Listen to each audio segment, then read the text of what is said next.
coming this evening, this beautiful evening. The format for this forum has been established by the legal women voters in the Holland area and was received and reviewed by all the candidates prior to the forum. Each candidate will have the opportunity to make an opening statement not to exceed 2 minutes. Candidates will speak in alphabetical order, if that works for everybody, for the introducing themselves or their opening statement, as they say in courtrooms. And then for the closing statement, we're in verse. And the questions will be asked, first one alphabetically, and then we'll rotate so that. Do we have to remember this, or will you? I will remember it. But I wanted to share with you that sometimes you'll have time to think about the question, and other times you won't. You'll be first up. Our timekeeper tonight is Paula Edwards. She will hold up a card to demonstrate, to indicate 60 seconds. 30 seconds. 30 seconds, thank you. So that you know that you have to complete your thought. And then when the time is up, she has the stop card. You may finish your sentence, but then we'll move on to the next question. Following open statements, we had questions submitted by the public and league members online, and that's where we got our questions. They were vetted because we did have a lot of ones we had to kind of read through the lines a little bit. Candidates may not make personal attacks or comments about other candidates. Such attempts will be cut short. I'm the moderator. I'm going to be asking the questions, but I'm also the enforcer. So kind of like judge and jury, to stay with the legal thing. I manage the forum and reserve the right to close discussion on a question. Each candidate, all questions will be directed to candidates. No questions will be directed to individual candidates. So it's the same for both of you. I wanted to make that clear. The Legal Women Voters of the Holland area provides this forum as an opportunity for candidates to express their views related to their candidacy. Statements expressed by the candidates are not endorsed nor opposed by the League. Also, the League of Women Voters does not certify any candidate responses to questions as accurate, and voters are encouraged to fact check whatever they hear to see if that in fact is what's happening. Both candidates have seen these rules and guidelines in advance and have signed agreements indicating they're going to follow them. So first, Alice Bernal. Can I do a little bit better? We'll give her opening statement. Okay, thank you. Wait. Yes. Yeah. I'm very loud. I bet you everybody could hear me if I just speak up. Oh, okay. Then I'll use the microphone. All right. My name is Alice Bernal, and I am a family law attorney. And in this judicial race, there are 3 of us, and I'm the only one that is a family law attorney. So it's a little bit different than my 2 opponents. Circuit Court is comprised of more than 50% family law. The current sitting judges that we have are both very well experienced in criminal law. And what I'm hoping to do is take that 3rd position and balance the bench out so that you have someone that's representing those needs. My opponents both are very skilled in what they do. I'm not in any way trying to say that they're not. It's just that our talents are different. And I feel that this is a place that is missing in Allegan County, is an attorney that's there representing those needs of families.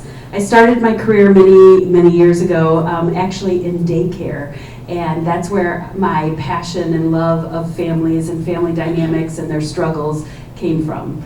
And so after 10 years of daycare and many, many, many children, I went on to go into the legal field. And it was something that I always wanted to do. And so it was kind of in the back of my mind. And as my family grew, it seemed like grew older, it seemed like it was the time. I worked as a paralegal first for many, many years before becoming an attorney. And then as an attorney, at first I thought, I don't want to do family law because I don't want to see families going through that, getting torn apart. But I've learned that that is where my skill set is, that I bring families together. And one of my proudest accomplishments is that I have been able to reconcile families through the divorce process. And those that don't reconcile, I encourage them to work together for what's best for the children. And that is my passion, that is my experience, and that is my skill set. Thank you.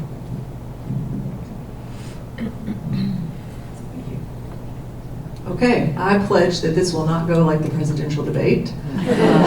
Hopefully we have a little more information to share and are more civil with one another. But my name is Emily Jipp, and I live in Laketown Township, just about 10 minutes from this library. I have lived in Allegan County since 2016. My husband and I moved to the area, and we have 2 kids that go to Douglas Elementary. I started here, luckily, under Fred Anderson. He was the prosecuting attorney in Allegan County, and then worked under Rob Kingus and Myrene Cook, and I was in the prosecutor's office for a little under 5 years. Before I moved to Allegan County, I was actually a practicing attorney in Kentucky, if you notice a little bit of an accent. I was licensed in 2009 and started clerking for 2 family law judges, and would do research and legal writing for child custody disputes, qualified domestic relation orders, kind of a variety of topics, and then transitioned into public defender work and worked with a juvenile population as well as an adult felony population, and really could see where the system broke down in terms of handling a lot of these individuals, and it was always like I had to wear the cap of a social worker and an attorney, and it was difficult to maintain work-life balance in that situation, and I ended up transitioning into prosecution and really enjoyed that. I was also in private practice in Allegan County, handling divorces and child custody disputes and some civil matters like civil permitting, kind of a mixed bag of topics. But have a lot of great ideas, and hopefully some of the questions will give me an opportunity to relay some of those. And if not, I hope you stick around so we can chat. Thank you. Thank you. The first question this evening is, what are the priority issues facing our community, and how would you address them if elected? So there's several different things that right now are on the landscape that are coming up that are priorities within the court system. One of those things is the upcoming drug court that's scheduled to begin in, I believe, November of this year. So that has been something that's been in the works, and we're very excited about it. It's much needed because drug court, when drugs are an issue, it affects every area. It affects the criminal caseload. It affects the domestic caseload. You see people going through divorces. You see housing issues. You see all sorts of things. So it is one of the main things that is, we're looking forward to a solution and help with that problem. The other thing I think is there's a new program that helps with people who are unable to pay their child support.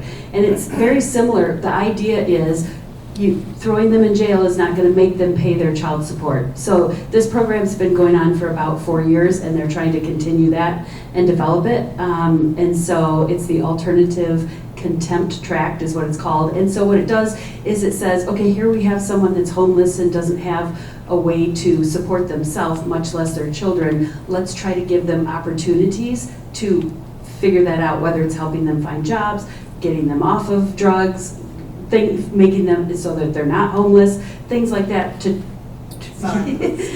Stop. So I think we're starting to see that everything is interweaved. And so we need to work on these other issues in order to then affect what's going on in our court systems. And so I'm really excited for the opportunity to be involved in that and actually work on solutions and not just punishment, although punishment does need to be there at times, but there are a lot of situations where people are working on that. And the next question for Emily. I'm going to echo some of the things that Alice has said because I have been stumping since December, well, I'm sorry, I don't know why I'm so concerned with being accurate, January, in regards to the need for drug treatment court in our community. And it is a process of applying for a grant out of Lansing, and I know in speaking to Judge Ann Koviak, who is a former defense attorney and also recognized the big need for drug treatment court, he is excited to get the ball rolling in terms of applying for that grant funding, and it is we're hopeful that come October, November, that we could bring that to the community. When dealing with that many individuals that have drug problems, and I'm going to echo again what Alice said, it's not just about their criminal charges because it spills over into their everyday life and activities, and oftentimes if someone's using meth regularly, they're not being a good parent. And so it really gums up the neglect and abuse docket. So those are major issues that if we can get a hold on the drug issue in our community, then hopefully we can free up the circuit court docket and we can free up the neglect and abuse family court docket. And what that does is it provides greater access for other individuals that need their cases in front of these courts because it's family law, it's criminal law, but it's also civil law. So say a township is suing a township board because they don't like regulations that pass. So there's a lot of people that need access to the court system. So if we're always spending all of our time and energy on criminal law and family law, we don't always have that access to provide for other people. Other than that, there is a big movement, starting with district court, to go paperless in terms of court files and documents. So it would be fantastic to kind of launch that because if all of that information becomes digital, there should hopefully be greater access for individuals that live in more rural areas that maybe want to see or download some of their court documents. Thanks. Thank you, Emily. And the next question, Emily, you're going to go first. And so I'm going to ask you to make a tough decision. You just talked about the priority issues facing the community. But what is the most important issue that you would tackle if elected? I think first and foremost we need to get services in place, and whether that's drug treatment court or expanded pretrial services such as drug screening and tethers and scram monitors. It was really interesting because I have experience in Kentucky and experience in a couple of different counties here in Michigan. It's sometimes sad to see, I guess not interesting, but sad to see the lack of services that our county offers. And we have a growing population, and we really kind of espouse that we, are the art coast, and when we have a lot to offer individuals, so why aren't we offering these kind of basic services? So priority-wise, I would say drug treatment court, and then just a shift in focus from incarceration to rehabilitation services. Obviously, I'm not talking about a population that involves individuals that have had multiple assaultive convictions or pose a risk to the community. There's a time and place for incarceration. So, thank you. Alice? Yes, I would say that I think my first priority going in, and it's hard to say right now because I'm not there. So going into this situation, I'm going to be relying on a learning curve there. I want to take time to find out what things need to be the priority. So from an outsider looking in, I would say that the big thing that I see is that when people are filing cases, it takes so long to be heard. They're getting scheduled in what I call a cattle call, where there's and there are other counties that are far worse, but it's all counties where you get in there and you're waiting forever to get on Zoom if you're doing it by Zoom, or if you're in the courtroom, you're sitting there. And what happens is then people don't have access to justice. And the reason that happens is because they're paying an attorney to get in their car, drive to the courthouse, sit in the courtroom and wait 40 minutes, an hour. I've sat longer than that, waiting for a hearing to be held. and then it may be a quick hearing, but it just costs them a couple of hours. And so I think that the addition of the Third Circuit judge is going to help with that, but there are other ways that we can be more efficient while giving people the attention that they deserve when they come before us. I think that access to justice for everyone is very important. We've come a long way with that. She mentioned the electronic filing system. This is a little side note, but that has been in the works for over a decade. Over a decade that we've been paying for it, but it's not in place. So to me, that is, again, everybody pays an extra $25 for every court filing for the electronic filing system, and that has been going on for over a decade. It's time to get it going. There's many counties that have it. So I would say overall my answer is access to justice. Make it easier to use the courts. Make it more affordable for people. We've come a long way with the the Legal Assistance Center in the courthouse. Thank you, Alice. You're going to be up first. No, we just want to get rid of it. We trust that you stopped your sentence. As a candidate, have you signed any agreements with groups, organizations, or individuals vowing to adhere to the group's priorities? Absolutely not. Question. Do I need more of an answer than that? I don't know what I would talk about here. You so- do not have to use the entire 2 minutes. Okay, that's it. Once again, I'll echo Alice. No, I'm not quite sure what we're even referring to. So no, I have not signed any agreements. Okay, thank you. That was a lightning round. Emily, what is your general judicial philosophy?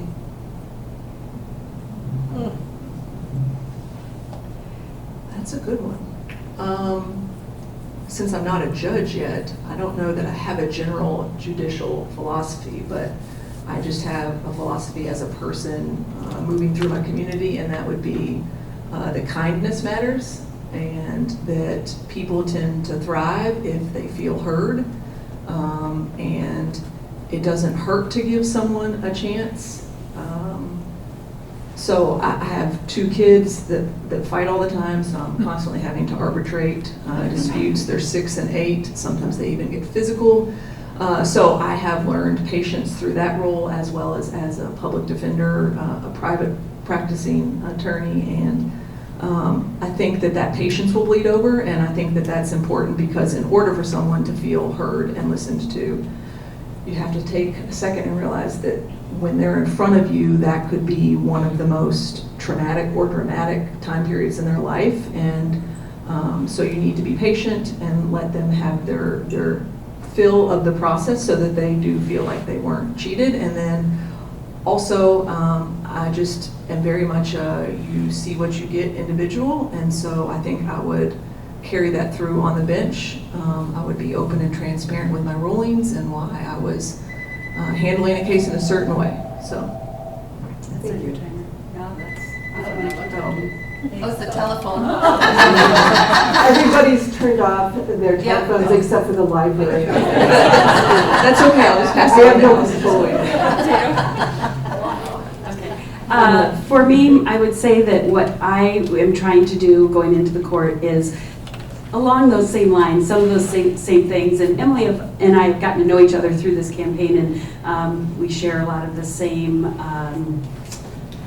insights on things like that. So, but what I would say is absolutely treating everyone that comes before me with dignity and respect, regardless of what they're there for. There's a story, and there's usually, you need to spend the time to get to know the person, to get to know their story a little bit. But I will say this, that I do know that as a judge, I have a job to do. And so I plan on every ruling to be not from my own personal viewpoint of what a judge or what should happen in this or that situation, but according to the law. And so I've had some experience with that already. I get appointed as a fiduciary quite often in the probate court. And in that role, what I'm doing is I'm listening to all sides, and I'm reporting to the court and making a recommendation according to the law, much like what a judge would do. So I've started doing that I've been doing that for 7 or 8 years now. And I also am a mediator. I'm a certified domestic relations mediator. And I think mediation has some of those same qualities of hearing both sides and trying to make a determination. Now that role is a little bit different. You're not telling them what to do, but you're trying to get both people to kind of see where they need to be. So I would say that, in one of the cases, an abortion case, I had to help a 14-year-old girl through an abortion, and it doesn't matter what my beliefs are in that case. I had to go according to the law, and I did not want to take that case because I was afraid of what I would be sacrificing. But what I realized was, in that role, I had the chance to help this girl through. I don't know what the outcome was, but I know that I helped her.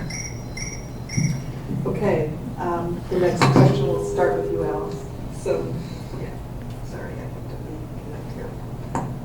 It's hard to wear earpiece and glasses. And earrings. And earrings. Well, they don't interfere, but anyhow. Do judges have an obligation to improve public understanding of the courts? If so, how should they carry out that obligation? One thing with this is, as judges, I do believe that whether it's written in the canons or not, that judges do have that obligation to help people understand the court system. And maybe it may not be from the bench, but maybe it's from directing people to legal services, maybe it's from volunteering in their community. I believe that community service is vital to every community, and the more people that get involved and serve, and so I choose to serve in my community and throughout Allegan County, doing multiple things. But I do think that we do have judges in this county that are doing those things, that are serving on boards, that are involved in their own communities and throughout Allegan County, and I would want to continue that. And I think that that's part of helping to educate people and make them understand what's going on in the courts and what needs to happen in the courts, and getting that feedback. Thank you, Alice. Emily? I also think that it's the duty of the judiciary to keep the public informed, whether it's someone coming in for the first time on a criminal charge and they don't understand necessarily the process, but think that they might be able to represent themselves. It never hurts to kind of give pause and say, oh, are you sure this is the way you want to proceed? There are other services that we can direct you towards. So it takes minimal amount of time to just point someone in the right direction. Similarly with individuals coming in thinking that they can represent themselves in divorce proceedings that pretty quickly look like they're going to get very nasty. And as a judge, my goal would be to strive for balance. And so if there's an opportunity to point someone in the direction of a service that could maybe achieve that balance in terms of as the parties litigate the issues, then I would certainly be for that. It's interesting, as I have gotten in the political world, to see how people respond and want to educate individuals. And so I've watched more debates than I would have in years past. And the thing that I really like that the politicians do regularly try to do is to keep their constituents informed about what's going on in their jurisdiction. And so whether that would be in the form of, hey, once a month I'm going to make an effort to go to these different communities for a lunch and learn, maybe take advantage of a library, and invite the public in, and if they had any questions, I would like to update them in terms of relevant case law that has come out. If that seems to not get much traction, or it ends up being myself and one individual at these different meetings, I would like to at least have some sort of website presence so that I could just generally share some of the information about what's going on in the court system, because I do think transparency equals trust, and what we have not seen a lot in society lately is trust. So, Thank you.